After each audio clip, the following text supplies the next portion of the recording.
Are pet dogs and cats a threat to wildlife? And this is Sue from Covington, Tennessee. How do you want to address that? Well, I have dogs and cats, Okay, so there you go. I'm a fan of them. Okay. But I'm also a fan of wildlife. Okay. And I think dogs and cats can definitely be a threat to wildlife. Okay, so you do? Okay. The most important thing is with cats is keeping them indoors. It might make a couple people upset, but cats have a natural instinct to go after things that are moving. Wow. You know how a lot of people play with like feather dusters with their Yes, cats? It's yes. imitating the movement of a bird. Okay. And so it's their natural instinct to go after birds and small mammals.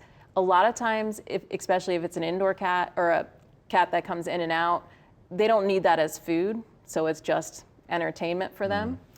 U.S. Fish and Wildlife estimates that outdoor cats kill billions, with a B, With the B. billions of birds and small mammals every year. Every year. Yes. Wow, how about that? So a bell, some people say, I have a bell on my cat, so it scares the animals away.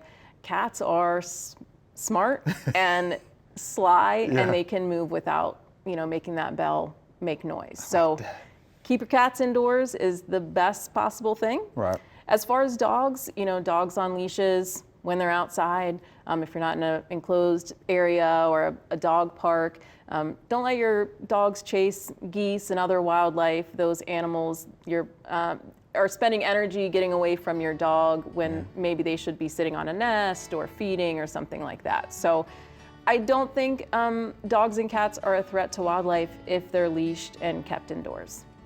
Hope you enjoyed the video. We would love to get more questions from you. So be sure to leave us some comments.